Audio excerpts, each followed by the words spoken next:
Oh boy, 2024 is looking pretty sweet if you're a fan of JRPGs. There are a bunch of super exciting games coming to the Nintendo Switch next year, and I want to highlight some in the genre that I love. And to think this might be the Switch's last year as Nintendo's main console, so let's see if it's going out with a bang. Suikoden I and II is a fantastic upcoming double pack of two of the greatest JRPGs ever made. These have been remade with, a very modest budget. You know how Konami are these days, but this is the ace up their sleeve. Two JRPGs which make one of the best connected narratives ever told about rebellions, political intrigue, and unbelievable plot twists and gut wrenches. If you watch the long retrospectives I did on my other channel, A Bit More Jordan, you'll find out why I think these two are so amazing. Some of the best on the PS1, and no doubt will be a killer release on the Switch too. I think the remakes look pretty decent, to be fair, almost like 2D HD from Square, and hopefully they fix the slightly dodgy translations that both of them have. I am excited, ladies and gentlemen. Eiyuden Chronicle 100 Heroes is the main competitor to Suikoden. Yes, this was delayed till this year in order to polish up the project and make it the best it could be. This is spearheaded by the creator of Suikoden, making two of the greatest JRPGs of all time in the process, so the pedigree is there, and we're all hoping and praying they've pulled off another classic. Not only in compelling gameplay, but with an intriguing and heart-wrenching story to go along with it.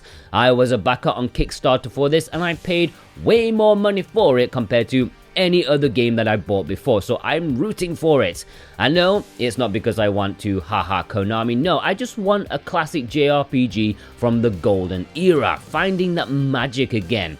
If any game can do it, it's going to be this one. Unicorn Overlord was a big reveal during one of the latest Nintendo Directs, and I have to admit I sort of glazed over it a little bit. It seemed really busy, but it is from Vanillaware, who have a huge amount of pedigree, and this has been a long time in development, on and off between their other projects. It's aiming to please fans of classic 90s tactical role-playing games like Final Fantasy Tactics, Ogre Battle, Dragon Force.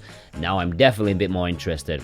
I'm not completely sold on it. There's something that I'd rather not nitpick about in here, especially since like 99% of people are ungodly excited about this, and I don't want to be one of those guys, at least not yet. But I think this could be a huge game in the genre, and I am 100% going to give it a try. And if you want to pre-order this or any of the games in this video, then please consider using the links below, either for Video Games Plus, who have free shipping over $80 Canadian, or Play Asia if they are import exclusives. Thankfully, the majority of these have Western physical releases already confirmed. Only a couple of these are Play Asia exclusives, but either way, it's a massively helpful way to support us. Give them a click and have a look, and I thank you ever so kindly. Legend of Legacy Remastered is a Furyu game that was also on the 3DS. They are bringing it to HD onto modern consoles, just like they did with the Alliance Alive. I don't think this is as well regarded as their other games, especially during the 3DS era. In fact, when I made the definitive list of 3DS RPGs on A Bit More Jordan, many people pointed out that this game was a bit of a weakness, so I'll be interested in seeing if they've tweaked anything about it for a big console release. Xuan Sword 7 is a super recent announcement from Play Asia as one of their exclusives. In fact, they just announced the physical release at the exact time this video went out. What a coincidence that is! Oh hell yes, baby. After coming off the back of playing the third game in the series, which I adored, I'm massively stoked about playing this game too. Of course, it's a bit more modern, but still has that budgeted feeling to it, and pre-orders for the physical version will open up on Friday, so if you want it, be sure to pop back and click that link down below to support me. Us, The Legend of Heroes Trails Through Daybreak is another game in the almost impossibly impenetrable series where every game is narratively connected. I don't know where this fits in. I'm getting a sweat on just thinking about starting the series from the beginning just to get all the way up to here. How many hours? Hundreds, at least, maybe thousands. But most fans of the series agree that these have some of the best narratives available in JRPGs at a time where I think the standard has dropped somewhat. So yeah, The Legend of Heroes, still a shining light of hope. Shiren the Wanderer, and the latest game with the implausible subtitle, is a game I'm massively excited for. I'm a huge fan of the genre, the mystery dungeon genre that made me fall in love with Azure Dreams. You can find out exactly why if you watch that huge retrospective I did. This series doesn't quite have the same mix of styles. As far as I'm aware, there's no dating mechanics, but that doesn't mean the gameplay loop isn't equally as addictive or compelling. This is the first one in quite a long time, considering the last original release was a 3DS game, which was ported to Vita, then ported to the Switch. So yeah, it's been a long time coming. SaGa Emerald Beyond is finally a new entry in the SaGa series.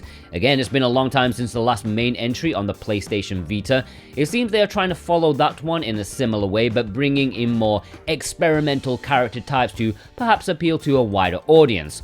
I love what this is going for, but it's a shame it obviously has the budget of a late night show on a local TV station. You can tell they've had to be very frugal in development to get Square to approve it. I'm not a fan of the story cutscenes. I've genuinely come to despise that style of like visual novel style storytelling in JRPGs. Like, give me proper cutscenes with my characters standing around like jackasses. But oh well, if this is successful, maybe they'll give them a bigger budget next time. Fingers crossed. Paper Mario: The Thousand Year Door is probably the biggest one Nintendo fans are looking forward to. I've only dabbled in the Paper Mario series here and there. In fact, the one that I spent the most time with was Sticker Star, which I didn't hate despite its painfully obvious issues. However, this is and always has been regarded as the best in the series by far and away. A big, proper JRPG that now we don't have to spend hundreds of dollars on to buy a GameCube copy of, or be asked to boot up Dolphin. It looks brilliant. A crazy, zany adventure filled with personality, something the series really needs to get back to. Goblin Slayer, another adventurer, Nightmare Feast, is a tactical RPG that's looking super fine. It's based on a dark fantasy novel in Japan, which obviously has a manga and anime show, and now a video game published by Bushiroad, who aren't exactly known for their big budget releases. In fact, they are often on the cheaper end, but this is looking really good from the snippets that I've seen. I don't know a whole lot about the franchise, but it makes me want to learn about it because this is as a polar bear who looks like the Pope. Physically, this is currently only going to be available in Japan as far as we know, so if you want to import it, check the links below. It's coming out in February. Yohane the Parhelion NUMAZU in the Mirage is the second game in just a few months that has to do with the Yohane the Parhelion. Is there like something in the water or something in the marketing machine?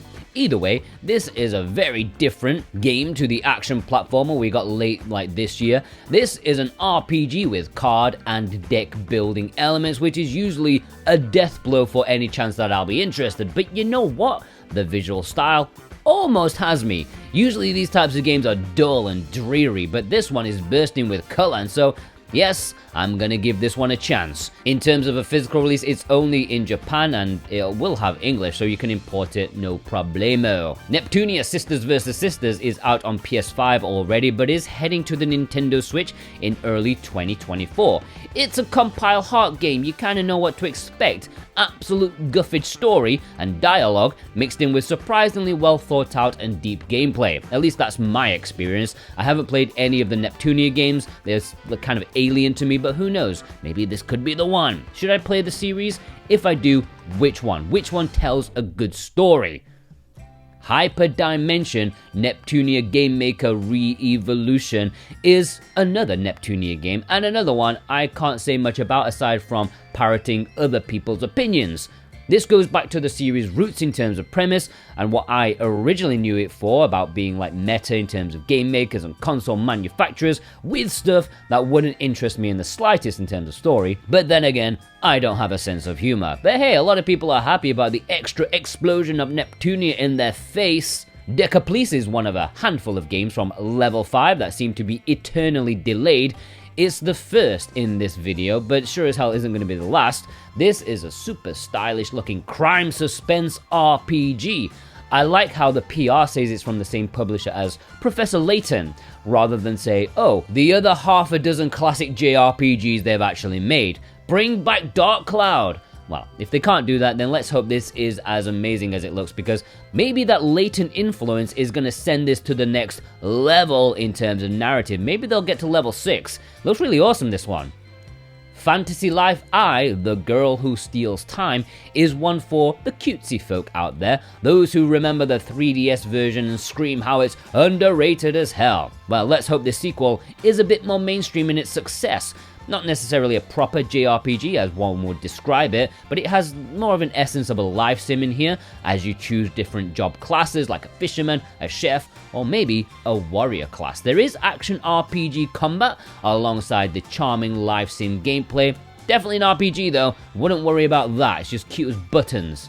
INAZUMA 11 Victory Road is also an RPG series that's very rarely considered an RPG, perhaps because North America has very rarely gotten these compared to Europe. It's a football/soccer RPG and they are glorious, if a little bit too aimed at children. It's like a shonen anime, but really cool. You can use special attacks to get by on your opponent, which I think most football teams should be legally allowed to use on Manchester City just to stop them from winning.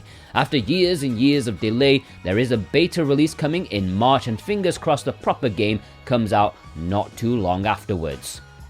Class of Heroes 1 and 2 is a tasty looking double pack of 2 PSP dungeon crawling RPGs. It's a bit like Etrian Odyssey, but with more of a school setting. These are pretty old school in their approach with a need for grinding, and these did not set the world alight, but I'm still really looking forward to this package early next year. It looks great. Brave Battle Saga, The Legend of the Magic Warrior, is perhaps not something that's going to get most people excited, but as a fan of retro RPGs, particularly of the obscure variety, Brave Battle Saga is so up my alley because this was an unlicensed Sega Mega Drive game in the mid-90s and only in Taiwan. I love it. So to see this get an official release on the Nintendo Switch 20 years later, I just think there's something beautiful about that. Although they did call the main character Tim, which, it's got a lot of things going against it. Never call your main character Tim. And there we have it. Which RPGs are you excited about in 2024? Do let me know. If you want to pre-order any of them, consider hitting up the links in the description. That really helps out. And yes, have a good holidays, everyone.